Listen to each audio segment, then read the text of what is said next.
Hello বন্ধুরা, আমি Monika blogger lifestyle জানিয়ে তোমাদেরকে অনেক অনেক অনেক স্বাগত জানিয়ে আজকে বিকাল থেকে একটা ভিডিও শুরু করছি। তো দেখো, আজকে যাব কতুলপুর। বিকাল হয়ে গেছে, এখন বেজে গেছে 5টা।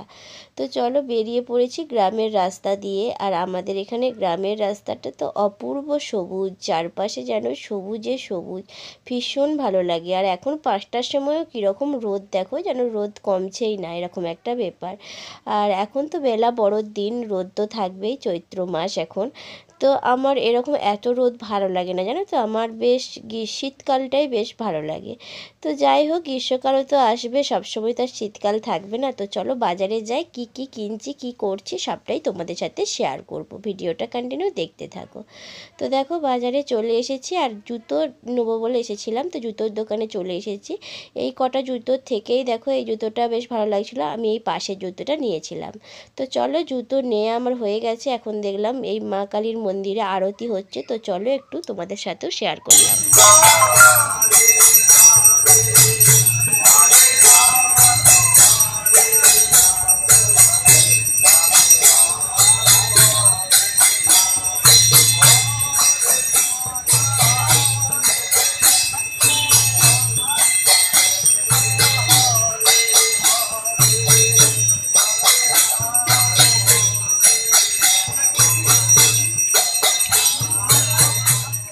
তো কালীমার সন্ধ্যা আরতিটা দেখতে পেয়ে খুব ভালো লাগলো। আর পাশেই ছিল দেখো হনুমান মন্দিরের মানে রাম মন্দির আর কি। তো এটাও রাম মন্দির না, কি বলে, বজরংবলীর মন্দির। তো যাই হোক, ওটাও দেখলাম, ঠাকুরকে নমস্কার করলাম, বেশ ভালো লাগলো। আর বাড়ি চলে এসেছি, কি কি কিনে নিয়ে এসেছি তো সেটাই তোমাদেরকে দেখাবো বলে বের করছি। দেখো, এই একটা টিপ পাতা নিয়েছি, একটা ডাব সাবান নিয়েছি, আর একটা সিঁদুর নিয়েছি, লিকুইড সিঁদুর, আর একটা মাস্কারা নিয়েছি, একটা ফেয়ার লাভলি নিয়েছি। এগুলো ছিল না তো, আর একটা ক্লেচার নিয়েছি।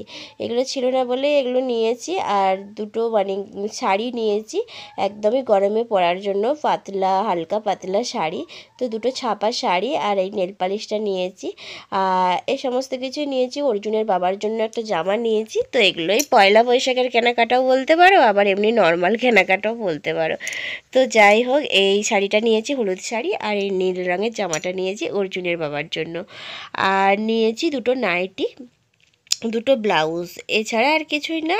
আর অর্জুনের কেনাকাটা আজকে কিছু করিনি, ওর আর একদিন যাব, সেই দিনকে অর্জুনের মানে জামা টামা নিয়ে আসবো পয়লা বৈশাখের জন্য। তো দেখো, এই দুটো নাইটি নিয়েছি, কেমন হয়েছে অবশ্যই কিন্তু জানিও কমেন্ট বক্সে কমেন্ট করে। তো দেখো, এগুলো নিয়েছি আমাদের মানে কতুলপুরের দোকান থেকে।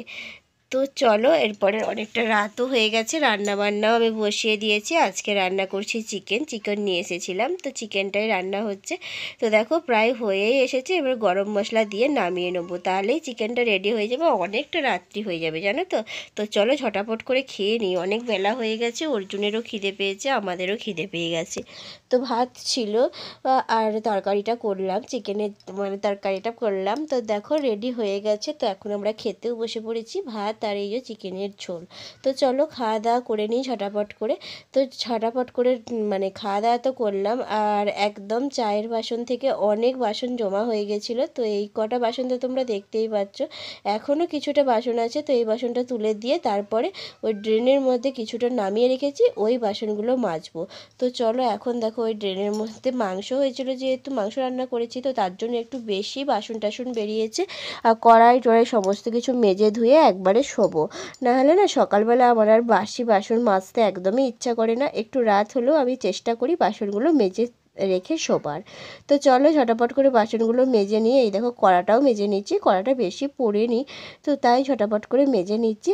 তো তোমরা, আমি এগুলো মেজে ধুয়ে নিই, তারপরে একদম ঘুমিয়ে পড়বো। আজকে আর ভিডিও কন্টিনিউ করতে পারবো না, একদম চোখ জ্বলছে বলতে পারো, শরীরে খুবই ক্লান্তি, একদমই ভালো লাগছে না। যেহেতু এক জায়গায় গেছিলাম, যে কোথা থেকে এলে না একটু শরীরটা ক্লান্তি হয়ে যায়। তো চলো আবার সকালবেলা তোমাদের সামনে আসবো। তো গুড মর্নিং বন্ধুরা, দেখো আমরা এখন বাজে 7টা সকাল। এখন ঘুম থেকে অর্জুনবাবু সবে সবে উঠলো আর আমিও উঠলাম। তো এখন একবার ওকে বললাম চলো বাবা বাইরে দিয়ে ঘুরে ঘুরে একবার ব্রাশ করে আসো, তাহলে ওর ঘুমটাও ভালোভাবে ভেঙে যাবে। তো তার জন্যই ওকে বললাম। তো দেখো ও এখন ব্রাশ করতে এসেছে আর আমিও ওর সাথে বলছি বাবা চলো মাঠটা দিয়ে একবার যাই, মাঠের পরিবেশটা একবার দেখি। তো চলে এলাম দুজনে মিলে মাঠে। মাঠে দেখো রোদের মানে একদম কেমন রোদ হচ্ছে, দেখো বেশ একদম ক্যামেরাটা একদম ঝাপসিয়ে যাচ্ছে। তো যাই হোক আমি বললাম যে এদিকে যেও না বাবা, এদিকে আসো। তো ও এদিকে এলো আর দেখো মাঠেতে কত পরিমাণ গরু বেঁধে দিয়ে গেছে, প্রচুর গরু জানো তো। আর এই গাছগুলোতে তো ফুল ফুটেই থাকে, এখন জেঠুমারা তোলেন আর কি ফুল। তো যাই হোক বেশ ভালো লাগছে। আর গরুটা কীরকমভাবে ঘাস কাটছে দেখো, আর সবুজ প্রকৃতিটা মানে অসাধারণ লাগছে। সকালের দিকে আসা হয় না, আমি তো আসি দুপুরবেলার দিকে ঘাস নিতে। তো আজকেই উঠো সকালে এসে একদম মনটা যেন ভরে যাচ্ছে। তোমাদের কেমন লাগছে আমাদের এই পরিবেশটা অবশ্যই কিন্তু কমেন্ট বক্সে কমেন্ট করে জানিও।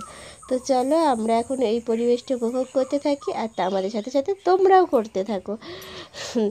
তো চলো এখানে দেখো একটা লাল জবা ফুলের গাছ আছে আর এখানে হচ্ছে ঘিয়ে জবা ফুলের গাছ। তো চলো পরিবেশ দেখে এসে চাটা খাওয়া দাওয়া করে অর্জুনকে পড়তে বসিয়েছিলাম, ওর পড়া ছুটি হয়ে গেছে, এখন করব রান্না বান্না।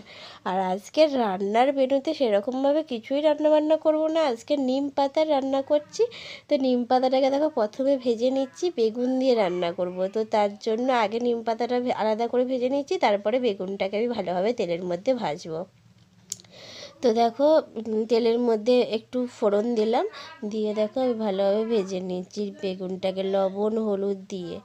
আর এখানে সয়াবিন ভিজিয়ে রেখেছি, সয়াবিনের তরকারি করব। আর নিম পাতাটা এদিকে আমি ভেজে রেখেছি মুচমুচে করে। তো এটা নরম হয়ে যাক, নরম হয়ে গেলে বেশ কিছুটা নিম পাতা ওর মধ্যে দিয়ে নাড়িয়ে দেবো। আর ওদিকে বসিয়েছি ডাল সেদ্ধ। তো এইটাই হচ্ছে আজকে দুপুরের আমাদের মেনু। তো চলো সয়াবিনের তরকারিটা রান্না করব, তার জন্য সয়াবিনটাকে আমি ভেজে নিচ্ছি। আর এদিকে দুধটা ভুলে গেছিলাম জাল দিতে, তো দুধটাও জাল দিতে বসিয়ে দিয়েছি। তো এখন দেখো সয়াবিনের জন্য মশলাটা কষিয়ে সয়াবিনের তরকারিটা মানে সয়াবিন আর আলু দিয়ে ভালোভাবে কষিয়ে জল দিয়ে দিলাম। তো সয়াবিনের তরকারিটা এরকম গামাখাই করব। তো চলো এখন আমার সয়াবিনের তরকারিটা হয়ে গেছে, গরম মশলা দিয়ে নামিয়ে দেবো। তো চলো আজকের মতন ভিডিওটা এই পর্যন্ত, এখানেই শেষ করে দিচ্ছি। ভিডিও যদি ভালো লেগে থাকে লাইক কমেন্ট শেয়ার আর সাবস্ক্রাইব করতে একদমই ভুলো না। দেখা হবে আবার কালকে নতুন একটা ভিডিওর সাথে, ততক্ষণের জন্য সবাই সুস্থ থাকবে, ভালো থাকবে সবাইকে।